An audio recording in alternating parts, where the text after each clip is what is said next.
I think nimeicheza kwa TV. Niliwatch ikakuwa mzuri, nikaona kama imenibariki pia inaweza bariki mtu mwingine. So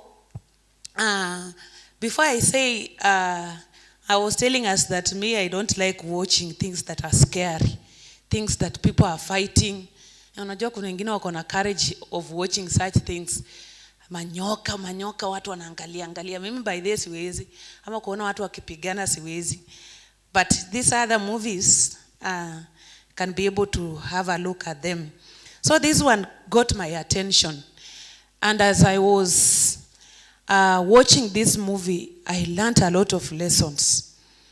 The movie has a family that is its main character, a husband and a wife.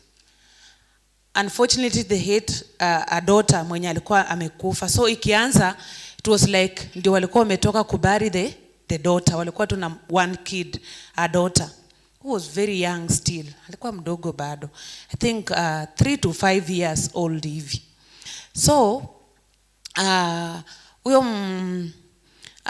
inapoanza, it starts when the wife was working in a certain boutique. Alafu the man alikuwa mtu wa, let me say someone who is good in marketing. He was a marketing officer or something like that, or a marketing director, something like that. And after some time, imagine they have already lost their daughter, the only child that they had then. Alafu sasa after some time pia, and the man was doing very well. These are a family who trusted in God. They were doing very well. Alafu unfortunately, the company where the husband was working from, ikaanza kuwa na some financial challenges. So it forced the company to be able to do away with the entire marketing department of that company. So the whole team, all those people working under the marketing department were laid off, including him, because he was the marketing director. He was the one in charge of the marketing department. So the man loses his job again. He becomes jobless.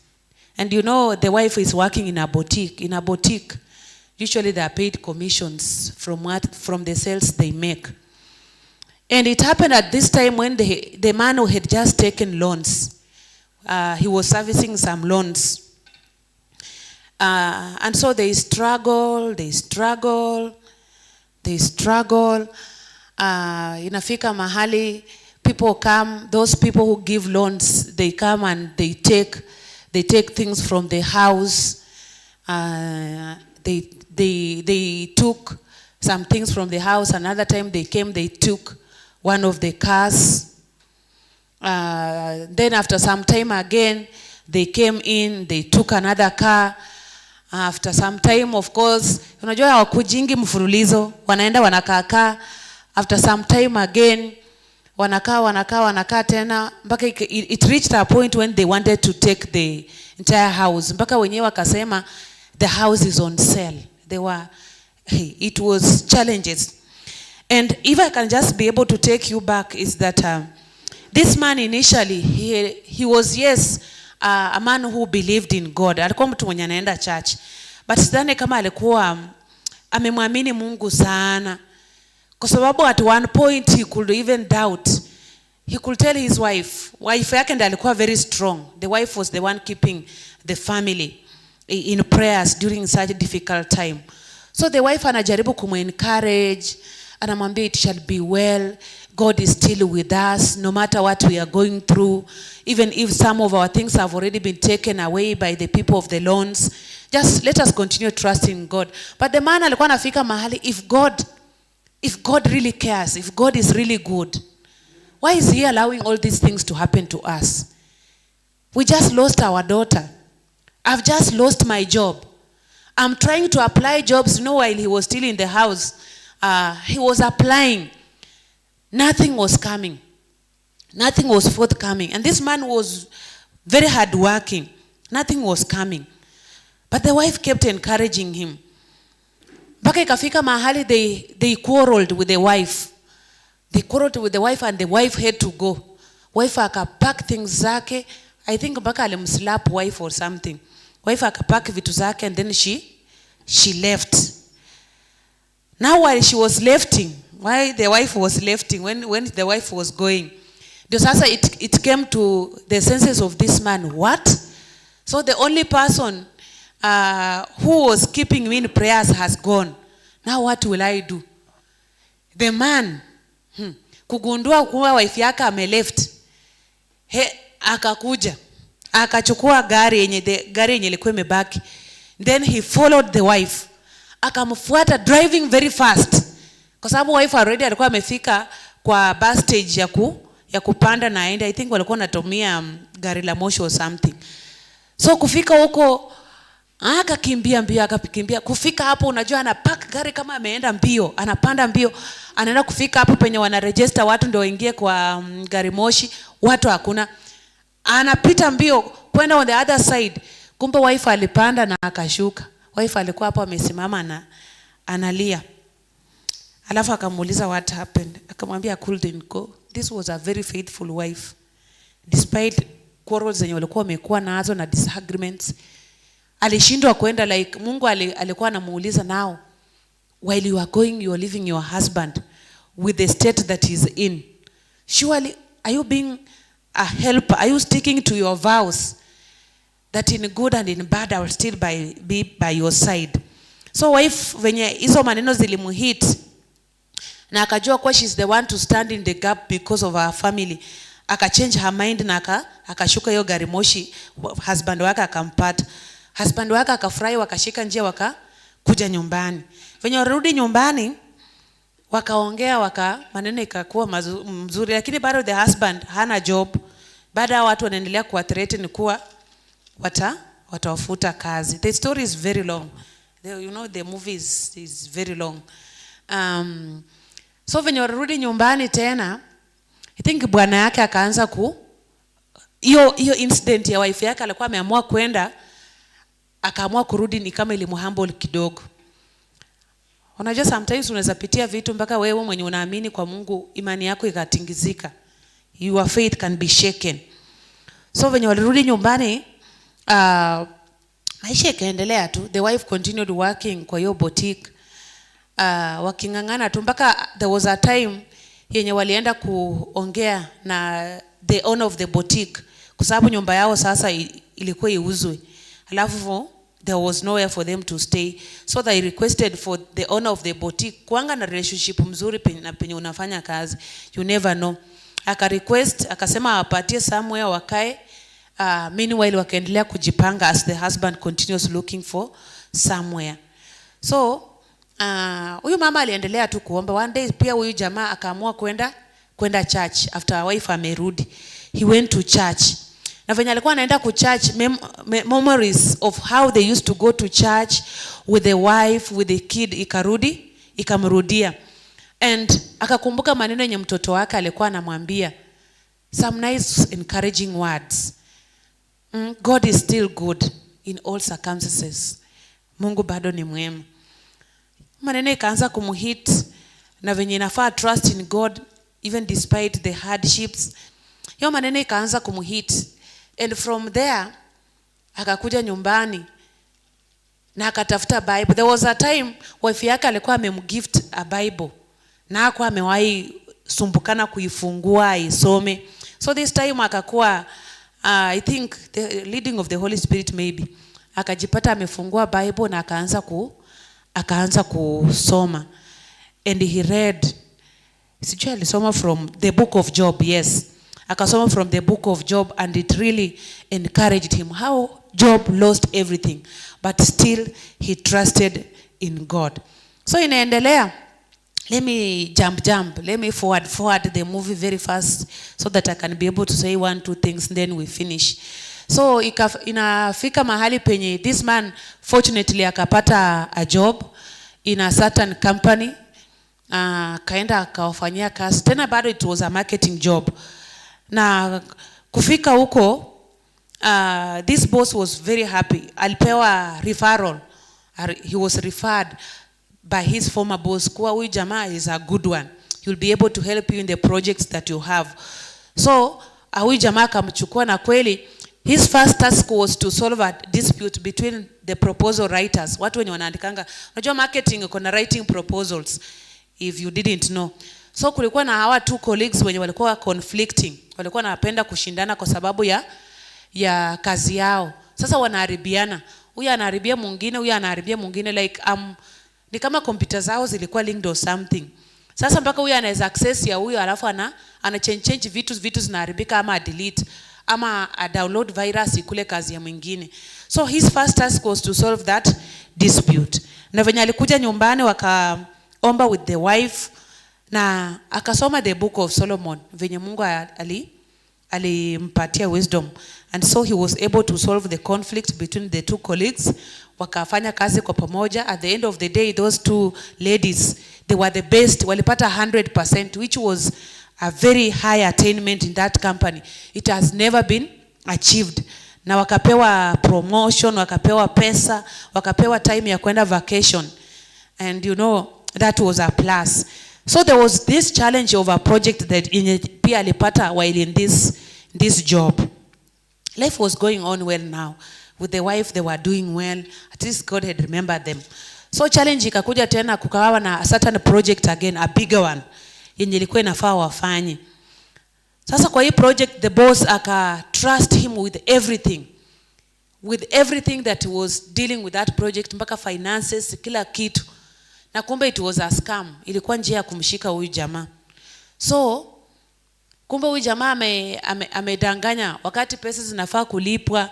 Kumbe huyu jamaa akafanya ikakuwa like as if the money was stolen, and it appeared like as if huyu jamaa, this main character of ours, ndio ali embezzle the funds meant for this company.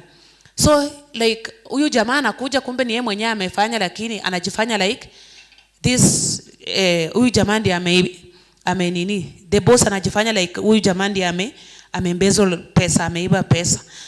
So the man wakati yeye anakuja innocently ajui, yeye kufika boss anamwambia, and you have the courage to come again to this company after what you have done to me. Go home, you are fired. Akakuwa fired again when life ilikuwa imeanza kupick tu. So akakuwa fired again, back to zero again. Ndio life ilikuwa imeanza.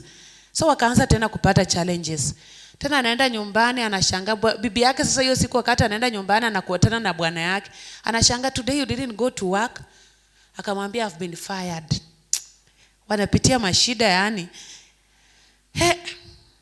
So it was hard. Na kesi ikaanza. So inamalizia kwa kama kuna kesi inaanza. So kesi ikaanza, mjamaa akamshtaki ati yeye aliiba pesa. Leo tutapreach, leo tutasema tu story na tunamaliza. So akamshtaki ati yeye ameiba pesa, embezzle the funds for the company. So kesi ikakuwa summoned, of course, witnesses from this side, from the other side. Na kumbe the person mwenye alikuwa huyo public what, kuna ukishikwanga by the ego kesi, kuna venye kama if you cannot be able to afford a lawyer, kwa sababu they were going through a lot of financial challenges, baada wako wamekuwa stable, so they didn't have even money to be able to get a good lawyer. So ikamaanisha itabidi tu the government wapatie a lawyer, and that's what I think how that's how the courts work. Kama uwezi kupata afford a lawyer, the government will be able to give you one as mama on your behalf.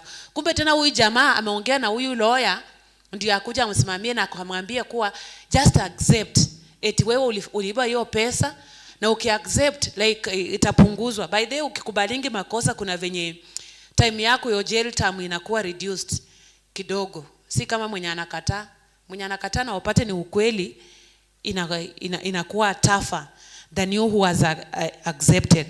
So but huyu jamaa akasema, no, I can't admit, I can never do such a thing. I'm an honest man, come on. I have never done such a thing before in my life. So mjamaa huyo lawyer anambembeleza akubali makosa, lakini huyu jamaa akakataa, akasema, even if you take me to the court, this is what I will say and that is final. I'll not change my statements. So ikakuwa hivyo, kesi ikakaa like inamlemea. All of a sudden wakati kesi inamalizika hiyo siku, ni kama wanataka kutoa, in fact walikuwa wametoa verdict atikuwa he is guilty. Someone just appeared from nowhere. I think this was a God sent person appeared, and he happened to be a father to one of the colleagues mwenye walikuwa wana work with. Mwenye huyu jamaa wakati alikuja hivyo, na kuna siku kulikuwa na proposal fulani walikuwa wapeane. Huyu jamaa akampatia, he was working in that position before yeye akuje na take over that position.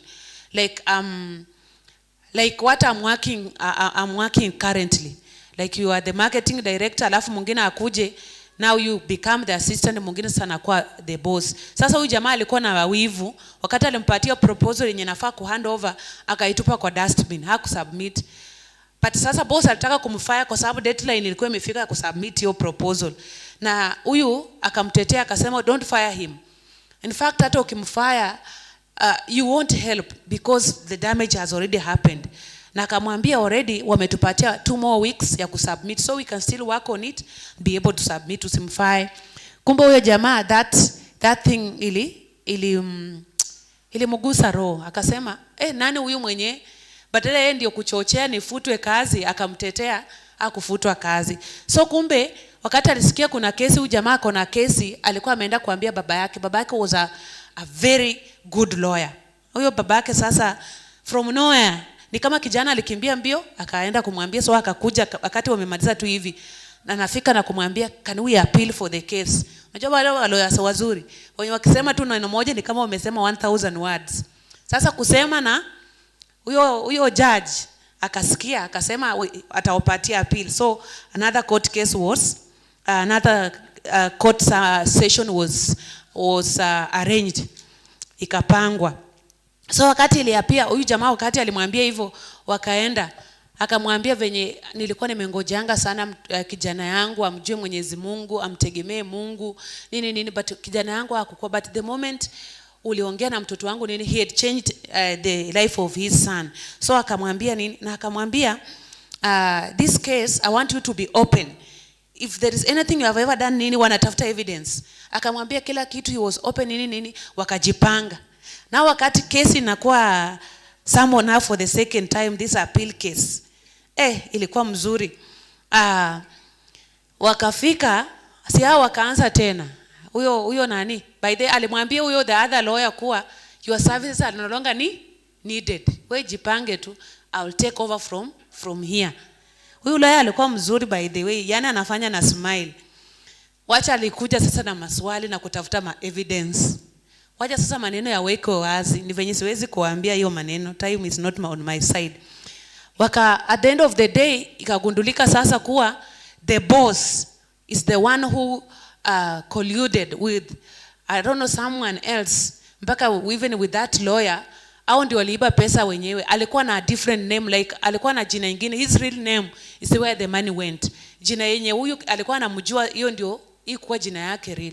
So ni kama pesa ilienda tu kwake mwenyewe, na akaproduce mpaka everything, na kusema unajua wewe ndio ulikuwa na mtu fulani kwa hoteli, what are you doing, na kupeana makaratasi kwa judge, mpaka ikakuwa like what, huyu akakuwa embarrassed. And at long last huyo jamaa the boss ndiye aliwekwa jela and he was set free. What do you say? Amen. When you trust in God, the Lord will be there for you. Na venye alikuwa hivyo, kumbe unajua wakati kesi inaendelea kuna watu wenye na interested parties. Sema nakumbukanga kuna kwanga na interested parties. Kumbe pia kulikuwa na some interested parties, bosses of other companies wenye walikuwa wamekuja. Wenye pia walikuwa wamekuja kusikiliza hiyo kesi. So after hiyo kesi the man immediately gets a good job, a good one. Sasa anaenda kuwa CEO of a certain company. And na Mungu pia akawakumbuka, the wife got pregnant again after all those years. So inaisha kama mambo ni mzuri sasa. Shida inaishia hapo na tuachanga climax. So today I want to tell us that we can still trust in God no matter what. Venye wewe wimbo tu umesema, kaa nami. Trusting in God means believing what he says about himself, about the world, what he says about the world and about you as a person. Do you trust what God says about himself? Do you trust what God says about his creation and the world at large? Do you trust what he says about you? If you trust, then well and good. So unajua in life tunaweza pitia tu a lot of difficulties kama huyu jamaa. He went through a lot. Upoteze mtoto wako amekufa, kazi umepoteza, na si ati umefanya makosa, ni kwa sababu tu over crisis in the company, unakuwa laid off, kwanza a whole department, unapitia mashida mingi. Life may not go the way you have planned. Some days may bring unexpected heartbreaks. Some people let you down and hurt you. Things happen that are not fair. Life is hard. We are sure to experience sad times, hard times, and times that we simply do not know what to do, even what to expect. But see, as Christians, as believers, when such moments come, we have to trust in God, because he has promised to be with us through it all, and no matter what, God shall never leave us nor forsake us. I know trusting in God during such circumstances is not a simple thing. Si rahisi. By the way, si rahisi. Wakati haijakufika huwezi kuelewa. But wakati sometimes unajaribu ku encourage someone who's going through such times, anaweza kosa kuamini. Anaweza kosa kumwamini Mungu. It is not simple, it's not easy, but only God can be able to help you trust in him during such difficult times. Inafaa you pray to God to help you, like in Psalms 24:4-5. Inasema, show me your ways, O Lord. Teach me your paths. Lead me in your truth and teach me. For you are the God of my salvation. On you I wait all day. So that you can have such a prayer.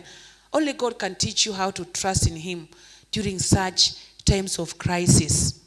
Haikuingi rahisi. It's never easy. And there are so many even people in the Bible who trusted in God.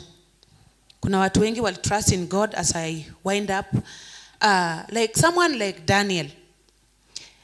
He trusted in God. His trust in God was evident when he continued praying, despite the degree that could lead him to death. Simona kumbuka Danieli wakati walikuwa wanamfanyia, sijui walikuwa wanamfanyia, acha niseme something kama walikuwa wanamuonea wivu. Walikuwa wanamuonea wivu na wakataka kumshtaki to the king. Na wakapata kuwa hakuna makosa yenye Daniel amefanya, na hana makosa. He was a righteous man. Wakaona tu kitu yenye tunaweza pata ni his relationship with God. Mtu alikuwa he was a prayerful person. So wakasema kuwa asiombe, aombe tu kwa miungu yenye ilikuwa huko Babylon. But he refused. So even if he was threatened to be killed because of his trust in God, but he was never shaken. Sababu aliendelea kuomba. Na wakamtupa kwa the den of lions, and still God was there with him. So usiogope kufanya the right thing because ati you fear ati you will be put to death, ama ati kitu mbaya itakufanyikia, or you lose something. Just continue trusting in God, even if it means letting go of something that is so precious, an opportunity that is so precious. Let that opportunity go, but you maintain your integrity in God, like Daniel. Even kina Shadrach, Meshach, and Abednego, these were friends to Daniel. They trusted in God to the point of being thrown into a fiery furnace rather than bowing to the king. This is in Daniel chapter 3. Wakati the king had met a stature and all people were to worship him, they refused. These three men refused to do that. And you know, they even said to the king that we are not even going to answer you in this matter.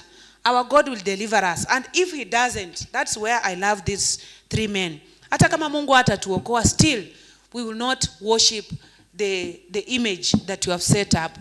Can you also be able to trust in God like these men? Yani life yako inakuwa threatened, but bado still you trust in God. Even Esther. Unajua Esther alienda kwa mfalme kinyume na taratibu yenye ilikuwa. She trusted in God. You know, after praying and she had assurance from God, akaamua kwenda kumuona mfalme kwa sababu watu wenzake walikuwa wauawe.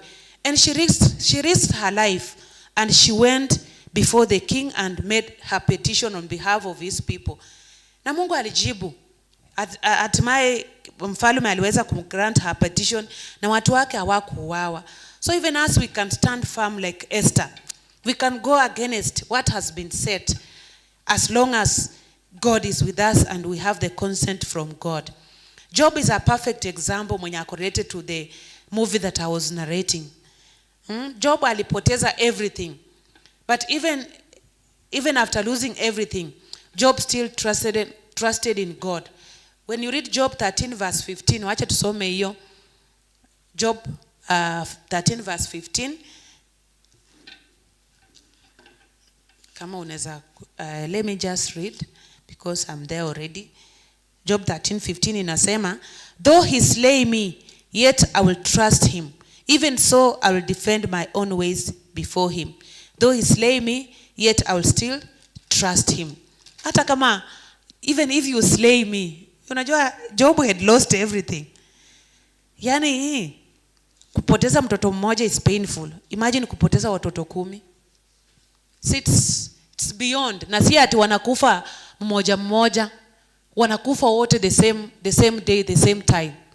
It was pain beyond explaining. Yani ilikuwa ni uchungu yenye wezi, you cannot explain. Alafu saa ile kila kitu imeenda, kila kitu, yani unapoteza everything in one day. It was so painful for Job. But anasema, even though though he slay me, yet I will still trust in him. Yani huyu jamaa, he was a man of a kind. And I finish with an example from the New Testament. Paul, he endured immense suffering for the sake of Christ, but continually placed his trust in God, writing, I know whom I'm convinced that he is able to guard what I have entrusted to him until that day. 2 Timothy 1:12. Tusome hiyo pia. 2 Timothy 1:12. I think hapo ndio walitoa wimbo, for I know who I am believed, and I'm persuaded that he is able to keep that which I have committed unto him against that day. 1 Timothy 1:12. For this reason I also suffer these things. Nevertheless, I'm not ashamed, for I know whom I have believed, and I'm persuaded that he is able to keep what I have committed to him until that day. By the way, someone who suffered. Mi wanasema ni kama alipitia next to what Christ suffered was Paul. Paul alipitia bwana. Wacha niwapatie tu one example yenye Paul alisuffer from the book of Acts chapter 14 verse 19 and 20. After he had preached and Jews and the Greeks believed in Acts 14 verse 1. Alifanya injili sana, akatoka hapa akaenda kwingine, akatoka hapa akaenda kwingine. Bas in Acts 14:19 you see what they do to him. And with these sayings, wacha nianzie 18, and with these sayings they could scarcely restrain the multitudes from sacrificing to them. Mpaka watu wanataka kusacrifice to them, Paul and the friends, because of how they could do miracles and how they were preaching. Wanataka kusacrifice to them, but hao walikataa. Wakasema sisi pia ni wanadamu kama nyinyi. In fact mpaka wararua mango yao wakasema, hey, you cannot do this thing, we are not worthy, we are just your fellow men. So verse 19, after hao wamefanya hiyo maneno yote mzuri, then Jews from Antioch and Iconium came there, and having persuaded the multitudes, they stoned Paul and dragged him out of the city, supposing to be dead. However, when the disciples gathered around him, he rose up and went into the city, and the next day he departed with Barnabas to Derbe. Yani, after amefanya hiyo vitu yote mzuri huko kwao, majamaa bado they stone him. Alafu wanamvurutia chini mpaka outside the city. Nyuma haijo kuvurutiwa chini. Hiyo kitambo sidhani kama barabara ilikuwa ya lami. It was a rough road. Wakupige mawe, after kukupiga mawe wakuvurutie chini. Maybe kutoka hapo wakuvurutia mpaka town. Surely utakuwa bado uko hai kweli. Hata nashangaa venye Paul alisurvive. Alafu inanifurahisha kwa sababu walikuwa wanadhani amekufa. Walikuwa wanadhani amekufa. However, when the disciples gathered around him, wakati disciples walikuja around him, mjamaa akaamuka. he arose up and went into the city, and the next day he departed with Barnabas to Derbe. Nilikuwa naendelea kusoma hapo, nikaona penye alienda hata akakaa kidogo atapone kwanza. Hakuna. Akaendelea kuhubiri. Imagine. Mimi nashangaa, wamekupiga mawe, wamekufurutia chini. Mbona Paul hakuwa mgonjwa? By the way, it's God. Mungu alifanya hiyo mawe haikumdhuru, hata kumfurutia chini haikumdhuru. The man was very okay. The power of God. So ni vizuri to trust in God, no matter what. Ni vizuri ku trust in God. In Isaiah 26:3-4 inasema, you will keep him in perfect peace, whose mind is stayed on you because he trusts in you. Trust in the Lord forever, for the Lord is everlasting strength. Trust in God. The Lord will keep you in perfect peace if you trust in him. Kusoma Jeremiah 17:7-8 inasema, blessed is the man who trusts in the Lord and whose hope is in the Lord, for he shall be like a tree planted by the waters, which spreads out its roots by the river, and will not fear when heat comes, but its leaves will be green, and will not be anxious in the year of the drought, nor will cease from yielding fruit. That's Jeremiah 17:7-8. Tutakuwa kama mti uliopandwa kando ya mto, ambayo matawi yake hayakauki, inazaa matunda kwa wakati, if we continue trusting in God. So today I pray that for those who desperately need to trust in God, Mungu awasaidie, so that we can be able to trust in him, no matter the circumstances that we are going through, no matter how difficult life has become. Things are not moving, things are not happening the way you want, you have received so many disappointments, yani mambo hayako sawa. Just trust in God like this man. At the end of the day, Mungu atakushindia, Mungu ataweza ku come through for you, and it will all be for the glory of God. God can never leave you. It's a season you are going through. Inua macho yako, mtazamie Mungu, atakusaidia. Wacha tuombe. Mungu, tunakushukuru kwa neno lako mchana wa leo. Asante kwa kututia nguvu, Mungu wetu. Kama watoto wako, wakati mwingine tunapitia mambo mengi ya kutuvunja moyo, mambo mengi ya kutufanya tukate tamaa, mambo mengi ya kutufanya hata imani yetu itingizike, tukose kukuamini na kujua kuwa wewe ni Mungu ambaye uliahidi kuwa utakuwa pamoja nasi. Katika mambo yote ambayo tunapitia, Mungu umeahidi kuwa utakuwa pamoja nasi na kama hautatuacha. Lakini wakati mwingine mambo yanakuwa magumu sana hadi tunajipata kuwa, Mwenyezi Mungu, tunasahau ahadi yako kwetu. Mwenyezi Mungu, tukumbushe kila wakati kuwa wewe ni Mungu ambaye ahadi zako ni za milele, haziwezi kubadilika. Na ukisema kuwa utakuwa pamoja nasi, Mwenyezi Mungu, kweli unazidi kuwa pamoja nasi. Wacha tukuamini na tuzidi kuweka matumaini yetu yote kwako, kwa hali nzuri, kwa hali mbaya. Mwenyezi Mungu, tegemeo letu liwe tu ni wewe. Katika jina la Yesu Kristo tumeomba na hata kushukuru.